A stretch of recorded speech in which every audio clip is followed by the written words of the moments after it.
नमस्कार दोस्तों, एक बार फिर से आपका हमारे इस शिक्षक भर्ती से संबंधित चैनल पर आपका स्वागत है। दोस्तों, जैसा कि आपने अभी लास्ट टाइम जो लेक्चर्स देखा था, ये मनोविज्ञान का फर्स्ट लेक्चर था। जी हाँ दोस्तों, जिसमें कि मैंने आपको बताया था कि मनोविज्ञान का क्या अर्थ होता है और मनोविज्ञान शब्द का शाब्दिक अर्थ क्या होता है और कैसे कैसे इसका विकास हुआ, ये कौन से शब्दों से मिलकर बना और इसको प्रारंभ करने का श्रेय किसको जाता है और इसको दर्शन शास्त्र से अलग किसने किया। ये सभी मैंने आपको बातें बताई थी दोस्तों। जैसे कि इसको मनोविज्ञान को अध्ययन शुरू करने का जैसे श्रेय अरस्तु जी को जाता है, उस समय इसको हम दर्शन शास्त्र की एक शाखा के रूप में इसका अध्ययन करते थे। ठीक है दोस्तों, और उसके बाद इसको फिलॉसफी जो कि दर्शन शास्त्र है, इससे अलग करने का श्रेय अमेरिकी मनोवैज्ञानिक जाता है जिनका नाम है विलियम जेम्स, और जिनको हम मनोविज्ञान का जनक भी कहते हैं। इन्होंने 1890 में एक पुस्तक लिखी थी, प्रिंसिपल ऑफ साइकोलॉजी, और यही पुस्तक इसकी आधारशिला भी बन गई थी। ठीक है दोस्तों, इसके आगे मैं आपके लिए नेक्स्ट में लेकर आया हूँ मनोविज्ञान का क्रमबद्ध विकास। ठीक है दोस्तों, तो सबसे पहले इसके क्रमबद्ध विकास में आत्मा का विज्ञान है। इसको कौन कौन से इसको कौन कौन से दार्शनिक मानते थे, जैसे अरस्तु जी हैं, प्लेटो हैं, डेकार्टे हैं। ये यूनानी ग्रीक दार्शनिक थे। इन्होंने ही ये परिभाषा स्वीकार की थी कि भाई मनोविज्ञान को आत्मा का विज्ञान कहते हैं। लेकिन क्या हुआ कि यह परिभाषा स्पष्ट व्याख्या नहीं कर पाई, है ना, कि मनोविज्ञान आत्मा का विज्ञान होता है, और फलस्वरूप धीरे धीरे ये परिभाषा अमान्य हो गई। ठीक है, उसके बाद इसका कुछ विकास हुआ और आगे चल के इसको मन मस्तिष्क का विज्ञान के रूप में पढ़ा जाने लगा, science of mind and psychology. इसको मानने वाले थे जैसे पाम्पोनोजी थे, इटली के थे, लाक और बर्कली, थॉमस रीड इटली के थे। ये 17वीं शताब्दी के दार्शनिक थे। दोस्तों, मेरा आपसे अनुरोध रहेगा कि आप पेन कॉपी ले लें और इसके नोट्स बनाते जाएं, क्योंकि आजकल जो एग्ज़ाम होते हैं उसमें काफ़ी अंदर से ही क्वेश्चंस पूछे जाते हैं। जैसा कि आप अभी इसमें देख रहे हैं कि मन मस्तिष्क का विज्ञान है, इसको साइकोलॉजी में मन मस्तिष्क का विज्ञान ये किसने कहा, पॉम्पोनोजी में, और आपको 3 इसके दे देगा। अब आपसे पूछेगा कि मन मस्तिष्क का विज्ञान इनमें से किस मनोवैज्ञानिक ने कहा है। तो दोस्तों, इनको नोट करना काफ़ी ज़रूरी है, तो आप इनको नोट करते जाएं। ठीक है दोस्तों, तो ये 17वीं शताब्दी के दार्शनिक थे और इन्होंने मन को मन मस्तिष्क का विज्ञान माना। लेकिन इनकी भी वही समस्या थी कि ये मन के अर्थ में उसको क्लियरली नहीं कर पाए कि मन का अर्थ क्या होता है, ये सही से व्यक्त नहीं कर पाए, और इसका नतीजा ही वही हुआ कि यह परिभाषा धीरे धीरे करके अमान्य हो गई। ठीक है दोस्तों, अब इसके बाद मैं आपको बताऊंगा इसका तीसरे नंबर पर है चेतना का विज्ञान। ठीक है दोस्तों, चेतना का विज्ञान 19वीं शताब्दी के मनोवैज्ञानिकों ने, मतलब साइंस ऑफ कॉन्शियस के द्वारा मन या मस्तिष्क के विज्ञान की जगह चेतना के रूप में इसको व्यक्त किया 19वीं शताब्दी में। मतलब दोस्तों, 19वीं शताब्दी अब स्टार्ट हो गई है और अब इसको चेतना का विज्ञान कहने लगे हैं। मतलब इसका हम देखते जा रहे हैं कि क्रम वाइज इसका विकास होता जा रहा है।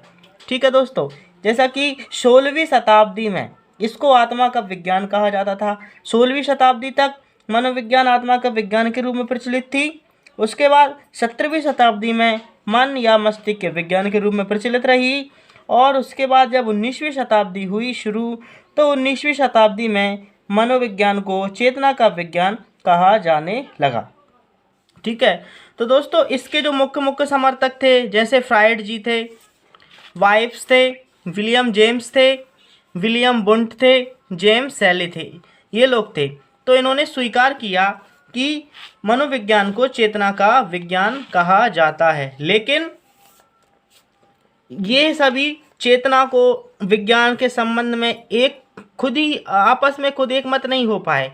किसी का कहना है कि चेतना का अर्थ ये होता है, कोई दूसरा जैसे विलियम जेम्स जी बोलते हैं कि चेतना का अर्थ ये होता है, फ्राइड जी बोलते हैं चेतना का अर्थ ये होता है, विलियम बुट ने अपनी सबने अपनी अलग अलग विचारधाराएं रखी, और ये आखिरी में चेतना के रूप में एक मत नहीं हो पाए। और परिणाम स्वरूप क्या हुआ कि यह परिभाषा भी धीरे धीरे अमान्य हो गई। ठीक है दोस्तों। सन 1905 में प्रसिद्ध मनोवैज्ञानिक थे विलियम मैकडूल ने आवश्यकताओं का सिद्धांत दिया है। इन्होंने अपनी एक पुस्तक लिखी थी जिसका नाम था आउटलाइन ऑफ साइकोलॉजी। इसमें इन्होंने बताया था चेतना को बुरा शब्द, मतलब इन्होंने चेतना की आलोचना की, और जब इसकी बहुत ज़्यादा आलोचना हुई तो क्या हुआ परिणाम स्वरूप, धीरे धीरे चेतना का विज्ञान नाम की ये परिभाषा है ये भी समाप्त हो गई।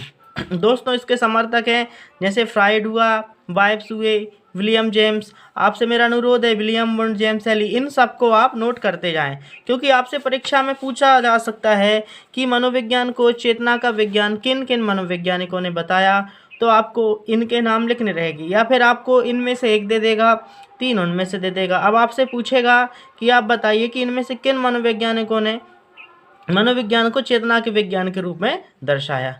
ठीक है दोस्तों। इसके बाद हमारे क्रमबद्ध विकास में मैं आपको 3 इसके क्रम बता चुका, जैसे पहला आत्मा का विज्ञान, दूसरा मन मस्तिष्क का विज्ञान, तीसरा चेतना का विज्ञान। ठीक है दोस्तों। और इसके बाद आता है व्यवहार व अनुभूति का विज्ञान, science of behaviour and experience. दोस्तों 20वीं सदी के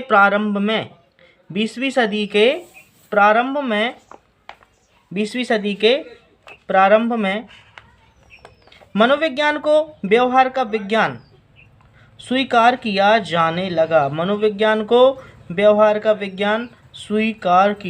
लगा। और दोस्तों जैसा कि आपको पता है इसके समर्थक थे वॉटसन, जेबी वॉटसन। ये व्यवहारवाद के जनक भी कहे जाते हैं दोस्तों।